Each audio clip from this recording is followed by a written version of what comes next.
Ya, berbicara pemirsa mengenai optimisme dalam berinvestasi khususnya di pasar modal tentunya dibutuhkan tata kelola perusahaan yang baik. Nah, untuk itu pemirsa kita akan membahasnya, namun sebelumnya kami punya informasi di mana Asian Corporate Governance Scorecard ini mencatat sebanyak 10 emiten di Indonesia terpilih masuk dalam kategori aset berkelas ASEAN pada tahun ini.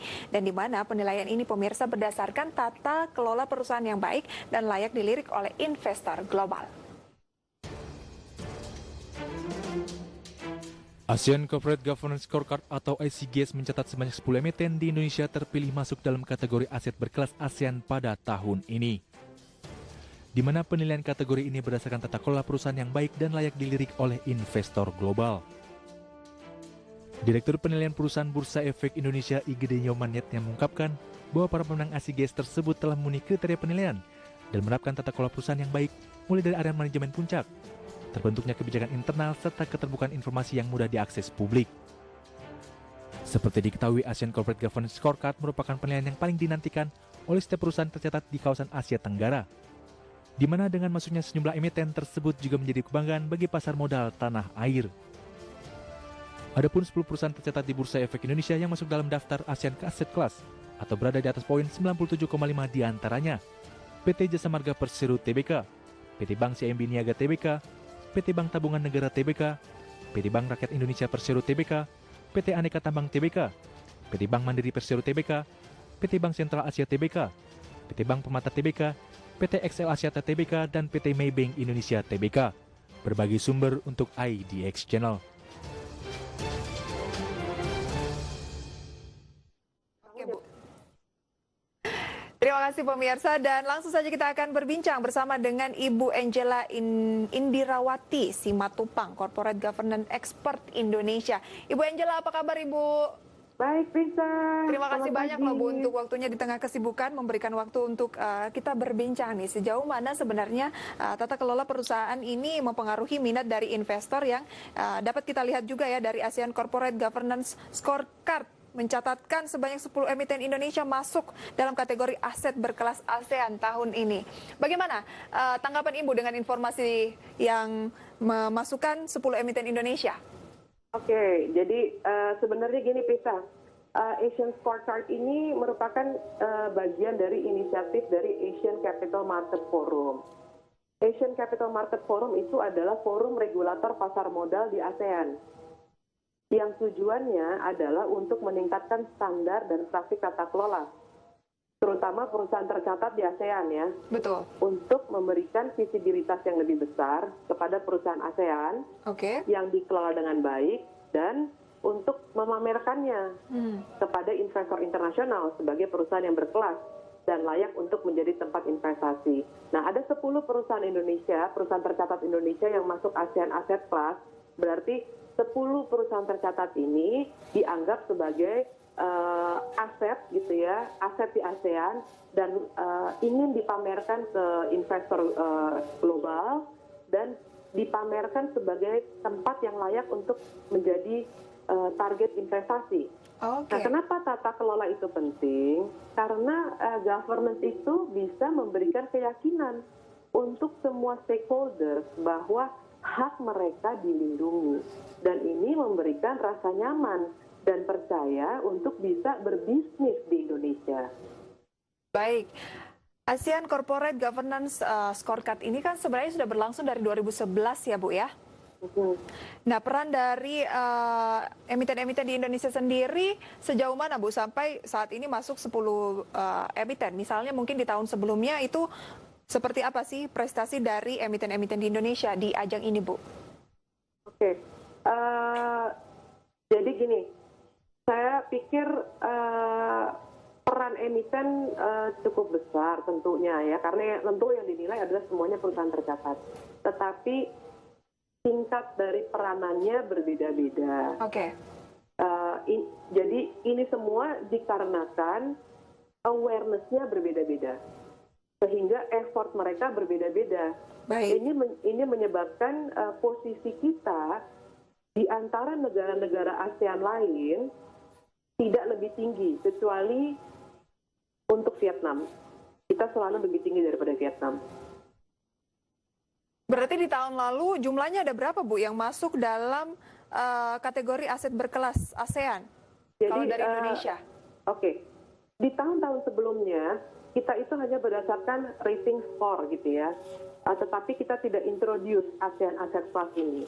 Di tahun ini kita introduce ASEAN Asset Class untuk kita bisa mengkelompokkan bahwa ini loh, kalau kamu sudah bisa masuk dalam threshold nilai ini, maka kamu dianggap ASEAN Asset Class. Nah, jadi sebenarnya secara resmi di tahun ini baru pertama kali diintroduce ASEAN Asset Class dan ada 10 perusahaan tercatat. Tapi kalau kita pakai perhitungan yang sama gitu ya, itu ada kenaikan 25% lah dibandingkan 2 tahun lalu. Karena penilaian secara regional itu dilakukan 2 tahun sekali. Berarti memang ada perbedaan ya dari penyelenggaraan ACGS 2019. Ya, betul-betul. Ada perbedaan karena di tahun ini kita introduce pengkategorian ASEAN Asset Class tersebut. Karena memang dari awal tujuannya adalah untuk memamerkan ASEAN Asset Class. Apa yang menjadi tolak ukur kenapa 10 emiten ini yang dipilih? Sebenarnya bukan dipilih, tetapi ini berdasarkan hasil assessment. Jadi ada 5 aspek yang dinilai, komponen yang dinilai. Pertama adalah right of shareholder. Kedua adalah equitable treatment of shareholder. Ketiga adalah role of shareholder. Keempat adalah disclosure and transparency. Kelima adalah responsibilities of the board. Nah, 5 aspek ini kita nilai pengungkapannya seperti apa. Dan kita berbasis bahwa integritas dari manajemen itu adalah sesuatu yang pasti, gitu ya. Sehingga apa yang mereka ungkapkan adalah sesuatu yang sudah mereka terapkan. Nah, ini yang kita nilai. Kalau mereka sudah terapkan, maka mereka bisa mencapai skor tertentu. Jadi murni penilaiannya adalah berdasarkan penerapan mereka, gitu ya, yang diungkapkan. Ada tidak respon tentunya ya dari 10 emiten yang masuk kategori ini, Bu? Saya rasa sih respon mereka sangat merasa diapresiasi lah ya oleh pemerintah, oleh Bursa Efek, gitu kan ya, oleh regulator dan juga oleh EDB. Karena ini sebuah pengakuan recognition tentunya kita bisa masuk ke ASEAN Asset Class ini. Tetapi tentu kita ingin lebih dari ini kan gitu ya, Prisca. Baik. Nah, sebenarnya targetnya sendiri Ibu, karena kita tahu kan kondisi saat ini mungkin berbeda dengan penyelenggaraan di tahun-tahun sebelumnya begitu ya, kita sedang menghadapi pandemi. Nah, targetnya sendiri khususnya untuk emiten-emiten di Indonesia seperti apa, Bu? Oke, target saya sih gini, governance itu kan tidak terkait pandemi ya. Jadi ini sebuah manajemen perusahaan sebenarnya, pengelolaan perusahaan yang baik. Perusahaan tentu harus punya profit. That is the goal of the company, of establishing a company, a corporation. Tetapi bagaimana dia berusaha, berbisnis dalam rambu-rambu yang baik, yang memperhatikan seluruh hak dan kewajiban yang setara bagi seluruh pemangku kepentingannya, gitu kan ya. Saya bilang hak dan kewajiban yang setara karena pemangku kepentingan memiliki hak dan kewajiban yang berbeda-beda ya, sesuai dengan ininya lah ya, porsinya masing-masing. Nah, jadi sebenarnya ini tidak directly related kepada pandemi gitu ya, dan 10 itu sebenarnya bukan maksimum gitu, Prisa. Kita justru bisa lebih dari 10. Jadi kalau harapan saya ke depan adalah penilaian kita berikutnya pada saat kita dibandingkan di tahun depan, kita pengennya justru lebih dari 10. Baik. Justru perusahaan yang Indonesia yang masuk gitu. Nah, bagaimana kira-kira agar penilaian pada di tahun depan emiten yang masuk tidak hanya 10 ini, nanti akan kita bahas lebih jauh. Ibu Angela, kita jeda terlebih dahulu. Pemirsa, Market Review akan segera kembali usai jeda pariwara berikut.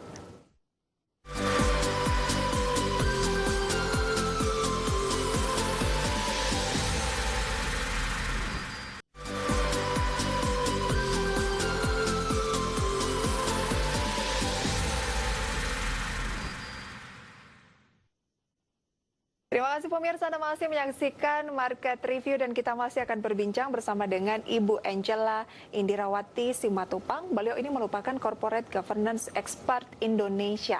Nah, sebelumnya pemirsa, saya ingin menampilkan informasi grafis mengenai literasi instrumen investasi masyarakat Indonesia.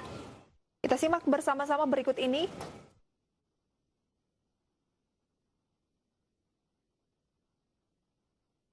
Ini ada sekitar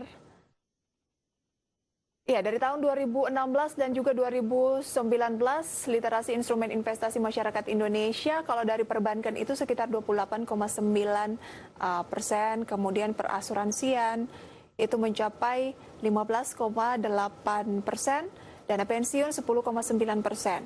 Kita lihat 3 tahun kemudian di tahun 2019 pemirsa, perbankan sudah naik 36,12%, kemudian perasuransian 19,4%, dan juga dana pensiun itu naik menjadi 14,13%. Lantas bagaimana dengan literasi instrumen investasi masyarakat Indonesia?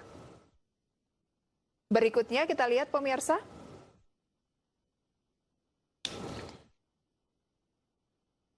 Dari 2016 sampai dengan 2019, dari sisi pasar modal, lembaga pembiayaan, dan juga perdagangan. Kalau dari segi pasar modal di 2016 itu baru sekitar 4,4%. Sementara kalau lembaga pembiayaan 13%, kemudian perdagangan 17,8%. Kemudian 3 tahun selanjutnya di 2019 pemirsa, pasar modal naik menjadi 4,92%, sementara lembaga pembiayaan 15,17% dan perdagangan 17,81%.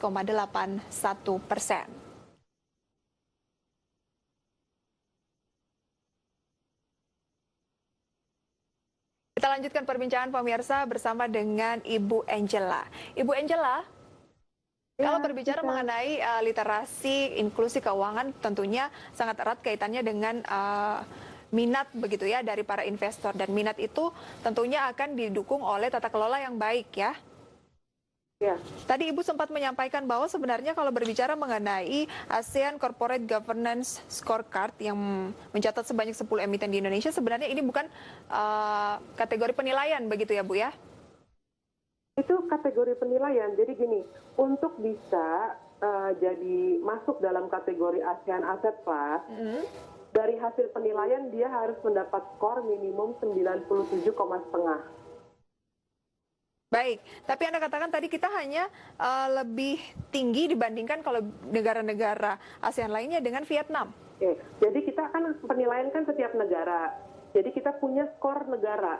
Skor negara itu adalah skor rata-rata dari perusahaan tercatat, seluruh perusahaan tercatat yang masuk ke dalam sampel yang dinilai. Sejak tahun inisiatif ini diluncurkan 2011 ya. Penilaian pertama di 2013. Oke. Itu kita hanya lebih tinggi daripada Vietnam, betul. Di tahun 2017 kita berhasil menyalip Filipina. Tetapi kita tidak tahu di tahun 2019 ini itu belum diumumkan secara regional karena kita rencana itu tadinya diumumkan bulan Juni ini di Vietnam. Baik. Tetapi karena ada pandemi kita tidak bisa melakukan pengumuman itu, jadi akan di reschedule. Artinya bisa saja Filipina ini menyalip Indonesia lagi gitu ya? Bisa, karena gini, setiap negara selalu melakukan upaya perbaikannya, selalu berusaha untuk meningkatkan awareness dari perusahaan tercatat untuk memperbaiki praktik governance-nya. Jadi kalau kita bilang gini Prisa ya, kalau semua perbaikannya dengan pace yang sama, berarti kita akan ada terus dalam ranking yang sama. Kalau kita ingin nyalip orang lain, kita harus lari lebih kenceng daripada orang lain, kan gitu ya? Betul. Nah, bagaimana sih sebenarnya yang teman-teman maupun Ibu Angela sebenarnya harapkan nih agar emiten-emiten di Indonesia itu bisa menyalip ataupun punya performance yang setiap tahun lebih baik dari negara-negara lain? Negara, tadi saya sampaikan, kita punya namanya average country score. Average country score itu didapatkan dari average seluruh perusahaan tercatat yang kita nilai. Sehingga ada perusahaan-perusahaan tercatat yang tadi saya bilang ada 10 yang masuk ASEAN Asset Class, itu perusahaan-perusahaan yang memang sudah berusaha untuk terus excel dan memaintain karena memaintain juga tidak mudah. Tetapi ada perusahaan-perusahaan tercatat lain yang mungkin awareness-nya masih kurang. Nah, kalau awareness-nya masih kurang, bagaimana dia bisa punya komitmen untuk mau menerapkan governance dengan baik. Sehingga tentu kita tugas bersama kita sebagai bangsa Indonesia, tentunya adalah sama-sama, yuk kita bangun Indonesia kita coba tingkatkan pemahaman kita, kenapa ini penting, gitu. Kayaknya kita bangun perusahaan kita bangun perekonomian kita, supaya kita punya komitmen untuk mau benar-benar sungguh menerapkan governance. Governance itu bukan checklist, gitu kan ya. Governance itu kan sifatnya pervasif, mencakup semua lini operasi perusahaan. Baik, Ibu. Jadi sebenarnya itu. Dari sejumlah emiten itu ada yang bisa dikatakan tata kelolanya sudah sangat baik nih, tapi harus bisa bagaimana untuk emiten-emiten lain ikut paling tidak mendekati begitu ya, agar angkanya atau indeksnya juga bisa terdorong lebih tinggi dibanding dengan negara lain, seperti itu kan? Oh iya, saya pikir begitu, Prisa. Karena gini, ada satu hal penting, Prisa ya. Dari hasil penilaian kita selama bertahun-tahun ini, gitu ya, kita lihat bahwa tidak ada korelasi antara size dari market cap dengan skor ACGS ini. Baik, jadi tidak ada alasan yang market cap kecil harusnya. Betul. Baik. Nanti kita bahas di satu segmen terakhir, Bu. Kita jeda terlebih dahulu. Dan pemirsa, kami segera kembali, pastikan Anda masih menyaksikan Market Review.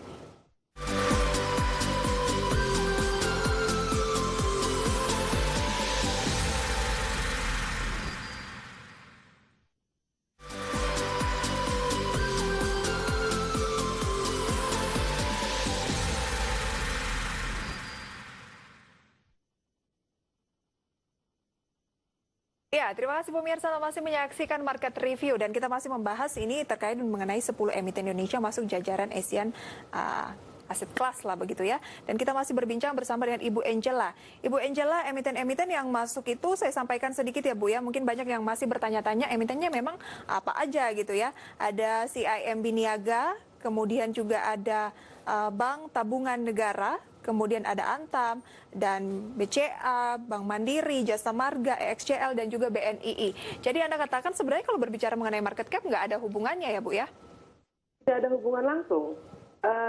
Jadi dari hasil kita menilai sih gitu ya, ini udah beberapa tahun terakhir, dan di tahun yang terakhir ini juga sama gitu, kita lihat bahwa kalau yang dari yang nilainya 100 ke atas ya, itu ada 7 perusahaan tercatat. 4 diantaranya itu punya market cap di bawah 50 triliun. Artinya ada yang di atas 50 triliun tapi nggak masuk? Iya, ada. Dan maksud saya bisa yang di bawah 50 triliun pun nilainya di atas 100 skornya. Dan dari yang nilainya 90 sampai 100 gitu ya, itu ada 9 perusahaan tercatat. 6 diantaranya punya market cap di bawah 50 triliun juga. Jadi maksud saya lebih banyak yang di bawah 50 triliun daripada yang 450 triliun. Baik. Ada yang 400 triliun, 300 triliun, tapi masih di bawah gitu kan. Jadi tidak berbanding lurus gitu ya. Ini murni penerapan good governance itu adalah dari komitmen manajemen. Dan juga awareness begitu ya? Iya, karena kalau tidak ada awareness gitu ya, kan kita tidak bisa memaksa orang, kita tidak bisa mengharap seseorang melakukan sesuatu atas sesuatu yang dia belum tahu. Kalau dia belum tahu, bagaimana dia mau menerapkan? Kalau dia belum tahu, bagaimana dia bisa punya komitmen? Nah, jadi mungkin ada proses sistemnya itu gitu kali, Prisa. Baik, Ibu ada masukan nggak sih? Ibu tadi kan sampaikan biasanya ada karena memang belum tahu juga yang menjadi faktor awareness, komitmen ini masih kurang di emiten-emiten yang lain. Menurut Ibu ada masukan nggak sih bagaimana agar ini bisa ditingkatkan? Sebenarnya dari regulator tuh juga sudah banyak lakukan sosialisasi gitu ya. Saya juga sering bantu bersama dengan regulator, dengan bursa, dengan OJK, bersama EDB, kita lakukan sosialisasi, dan itu tidak dipungut biaya kepada perusahaan tercatat gitu. Antusiasmenya seperti apa Bu biasanya? Kenapa? Antusiasme dari peserta itu seperti apa? Antusiasmenya itu berbeda-beda. Pengalaman saya ya, perusahaan yang nilainya tinggi-tinggi ini selalu mengirimkan high level. Tetapi perusahaan yang nilainya rendah-rendah selalu mengirimkan low level management. Nah, kita tahu bahwa penerapan governance itu adalah kuncinya adalah di puncak, gitu kan ya. Betul. Jadi support dari top management, komitmen dari top management adalah kunci penerapan governance. Baik. Kalau kepedulian tidak ada, saya rasa it's quite impossible. Jadi yang paling penting adalah yuk kita pertama adalah kepedulian dulu, sehingga kalau ada kepedulian kita mau cari tahu, kita aware, dan kita bangun komitmen itu. Betul. Bayangkan Ibu kalau misalnya emiten-emiten yang market cap-nya di bawah 50 triliun ini kan banyak sekali. Kalau punya awareness dan komitmen yang sama begitu ya, ya mungkin kita bisa mengunggulin negara-negara lain, bukan hanya Vietnam dan Filipina tadi. Kalau yang di bawah 50 triliun market cap-nya aja bisa dapat nilai tinggi-tinggi, apalagi yang di atas 50 triliun, Prisa. Lebih mudah sekali dia, karena resources-nya lebih tidak terbatas kan ya. Baik, Ibu Angela, sebelum kita akhiri, menurut Anda, pandangan Anda ke depan akan seperti apa nih untuk tata kelola perusahaan-perusahaan di Indonesia? Saya sih punya optimisme tinggi ya. Saya yakin kok Indonesia pasti akan terus maju. Kita bangsa yang optimis, kita bangsa yang ingin menunjukkan juga kepada dunia luar bahwa kita adalah negara yang punya great potential gitu. Jadi saya punya harapan yang besar untuk kita bisa menunjukkan eksistensi kita. Baik, semoga saja itu bisa segera tercapai Ibu ya. Amin. Sehingga kedepannya bukan hanya 10 emiten tapi lebih banyak lagi. Amin. Baik, terima kasih banyak Ibu Angela untuk sharing informasinya. Sukses selalu dan sehat selalu untuk Anda. Sampai berjumpa kembali Ibu Angela. Ya, dan pemirsa terima kasih atas partisipasi Anda. Anda telah menyaksikan Market Review selama 1 jam. Semoga apa yang kami bahas ini bisa menjadi referensi untuk investasi, portofolio maupun kehidupan Anda. Saya Prisa Sampurna pamit undur diri. Sukses selalu dan sehat selalu untuk Anda pemirsa. Sampai berjumpa kembali.